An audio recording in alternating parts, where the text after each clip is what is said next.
Hello everyone watching Gugude TV. Back again in our show, The Hidden Treasure in Agriculture, a program where you learn various things about agriculture and how to make money in agriculture.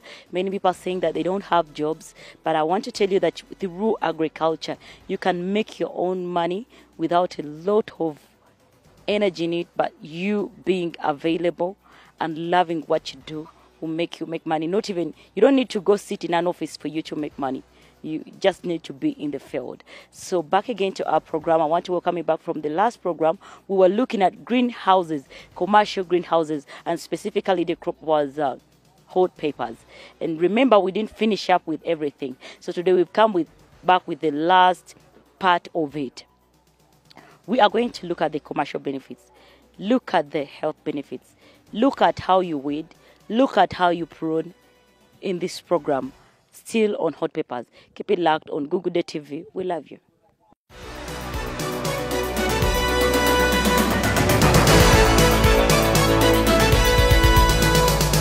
The backbone of our motherland Uganda is agriculture, which includes cultivation of different species of crops on both small and large scale, livestock and poultry farming of both domestic and other needs. Agriculture to some serves as a source of income, like the market vendors worldwide. The Hidden Treasure program is going to be a big platform to farmers, hosted and sharing the ideological benefits and skills of agriculture. Nafna Peace bringing you the Hidden Treasure Agriculture Show every Saturday from 7 to 7:30 p.m. here on Gugude TV.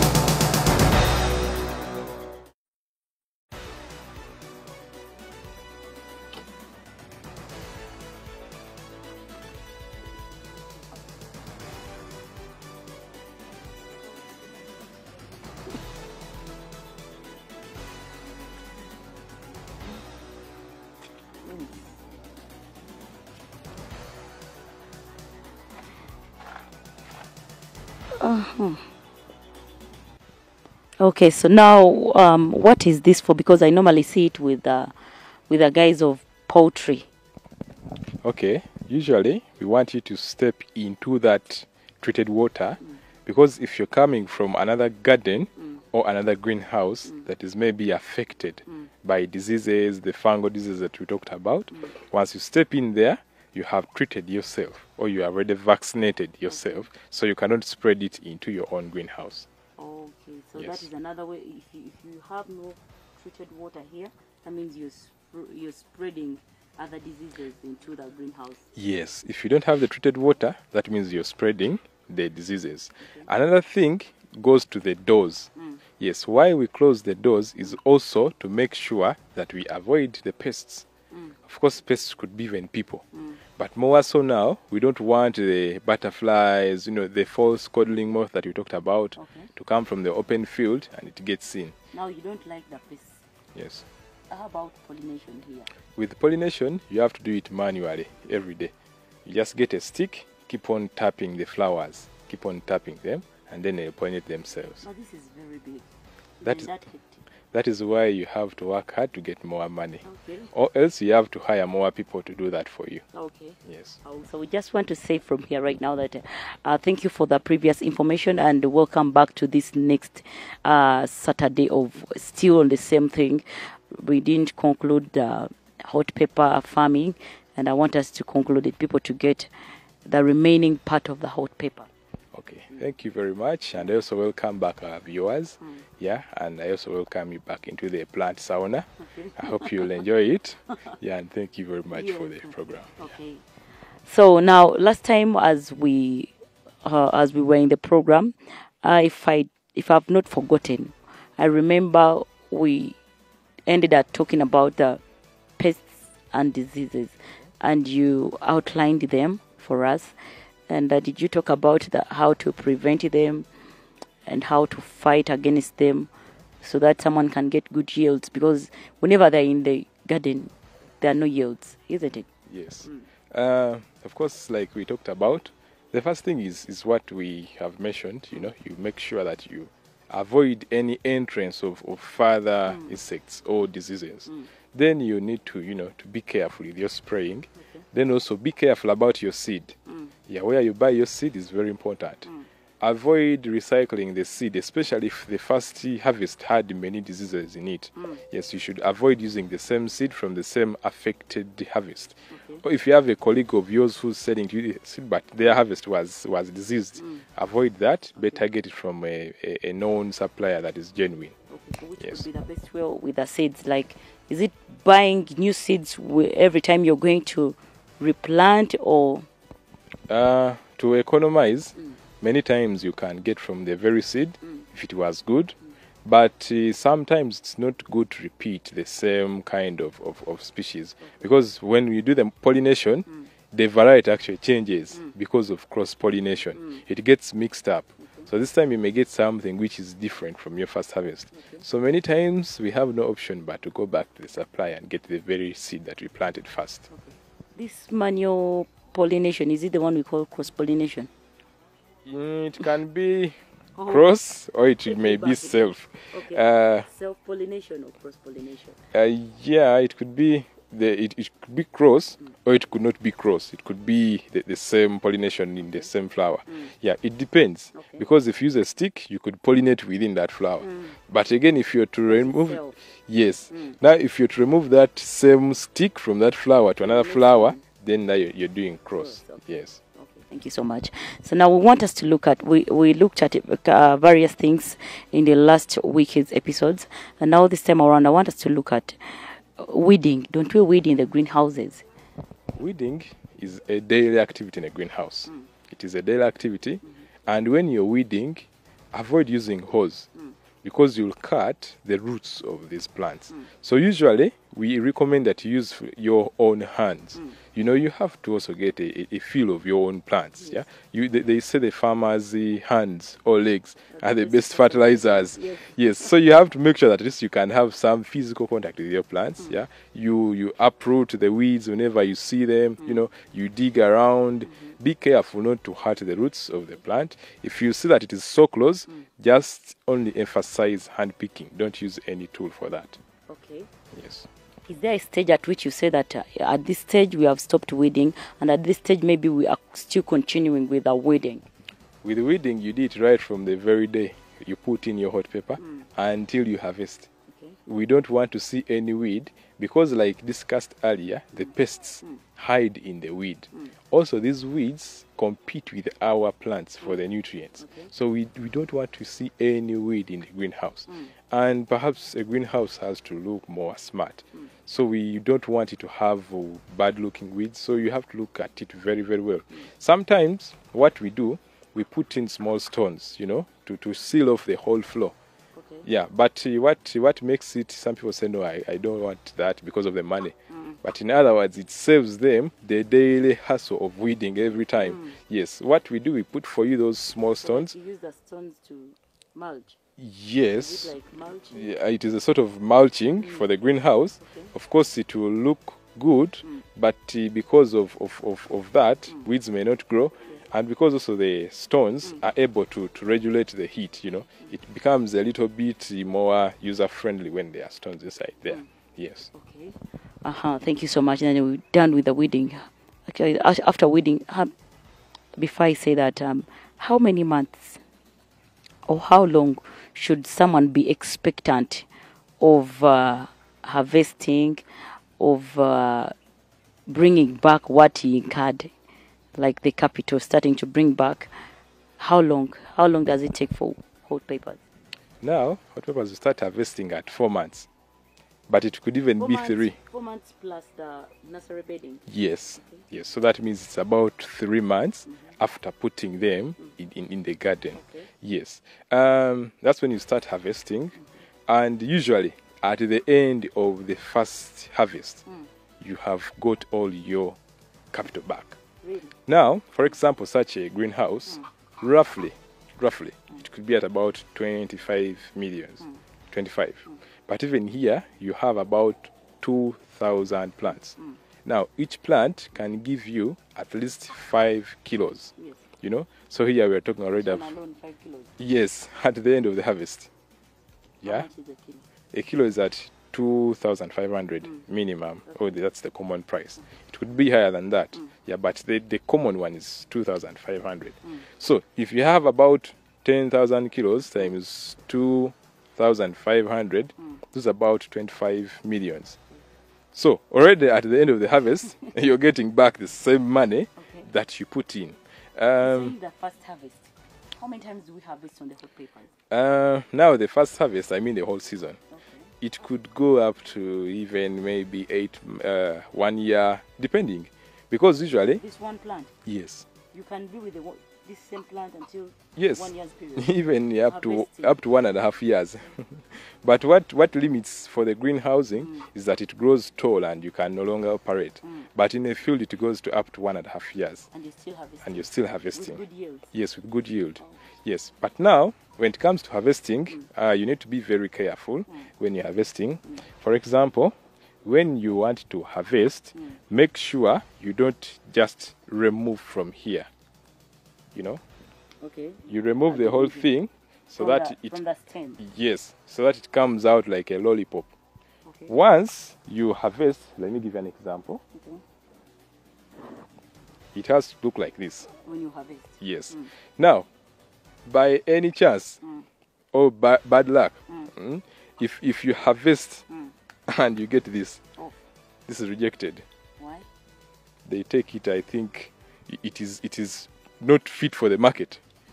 Okay, you have to take it with this on in This the market. this is when they buy it from you. So by any bad luck, or you didn't pray in the morning and someone bewitched you, I don't know. If this gets off, that harvest is rejected, even if it is very, very I clean. thought maybe this thing is soft. How can it be maintained? Like now, like for example, someone is going to export. Now it is not so too soft not to keep being on. Usually, what makes it break is the way you handle it. Definitely, naturally, some will get off, but at least let them not get off due to your own making. Meaning you have to be very keen when you're taking it to the market. Exactly. You again recheck and see Yes, those that are broken. You Yes. put them aside. yes, And that is a loss. that's a loss.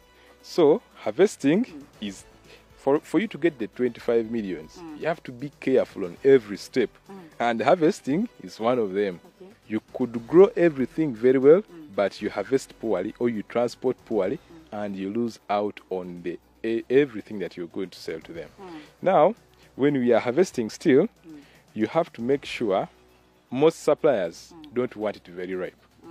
They don't want it because they have to take many days before it reaches the consumer in Europe. Yes. So they want it to reach the consumer. Like at this stage, Yes, at this is when we harvest it.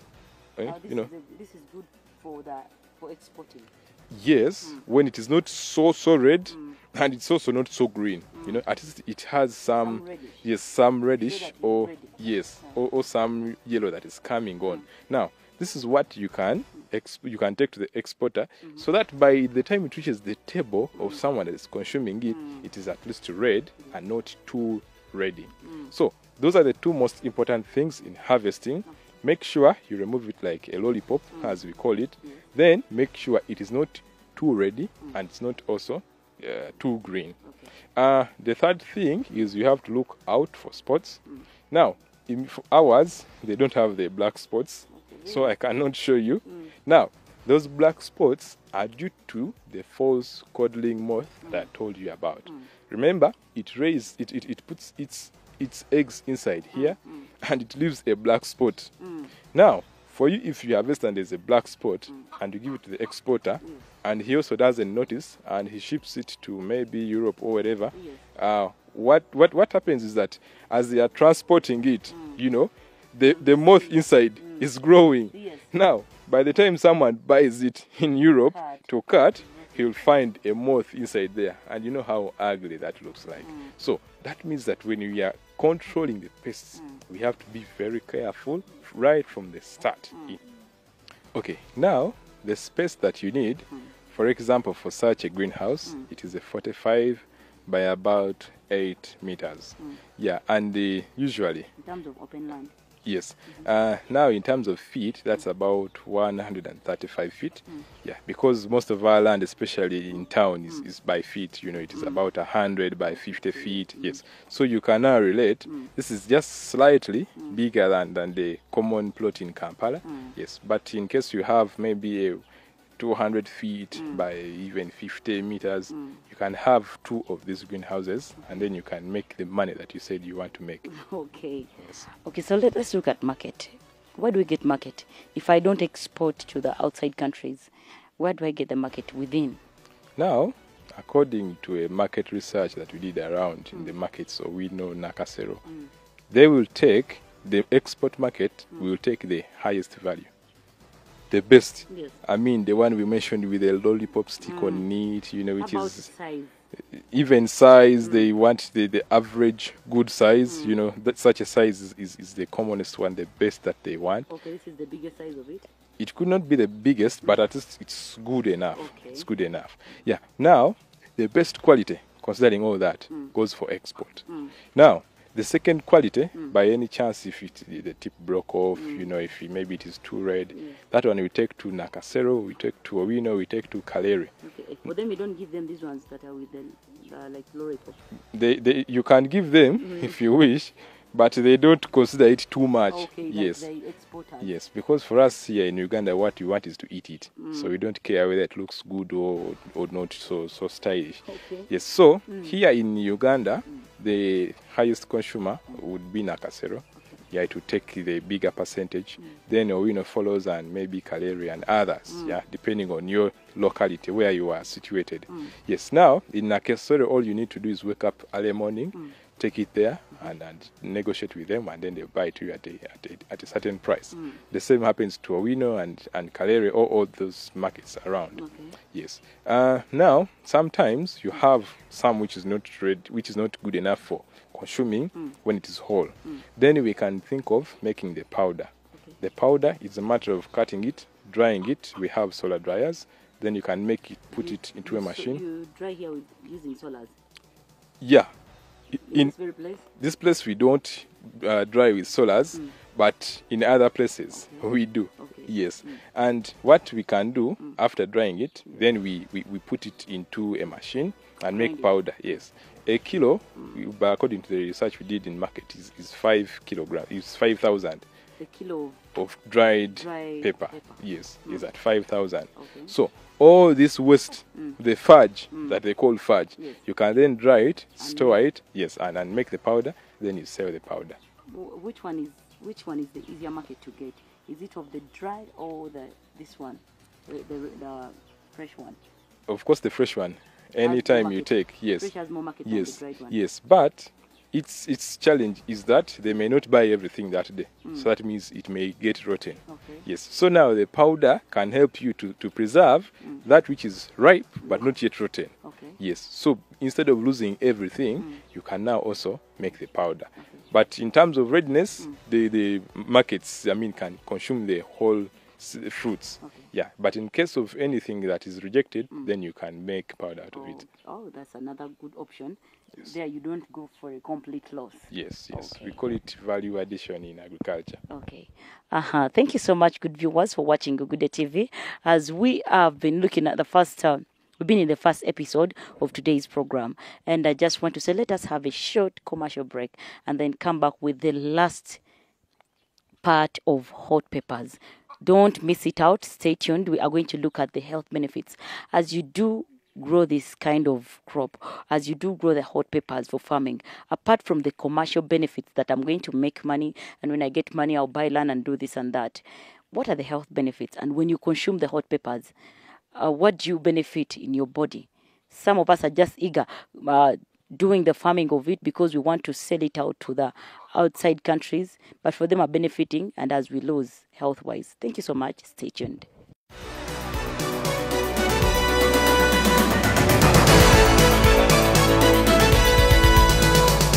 The backbone of our motherland Uganda is agriculture, which includes cultivation of different species of crops on both small and large scale, livestock and poultry farming of both domestic and other needs. Agriculture to some serves as a source of income, like the market vendors worldwide. The Hidden Treasure program is going to be a big platform to farmers, hosted and sharing the ideological benefits and skills of agriculture. NAFNA Peace bringing you the Hidden Treasure Agriculture Show every Saturday from 7 to 7:30 p.m. here on Gugude TV.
Okay, welcome back from the short commercial break that we've been having. Remember, today we've been having two guys, and they're the ones we are having.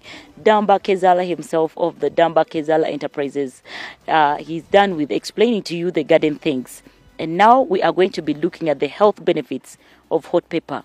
You know, in this program, as we take you through the program from the initial start to the end, we don't only want you to look at making money in agriculture, but we want you to look at making food, the crop or the animal you are having on your farm, to be medicine to you, and not going to the pharmacies making medicine your food. So keep it locked on Gugude TV as we take you through the last episode of today with the expert in that part taking us through the health benefits of hot peppers. Thank you. You're so welcome to the show.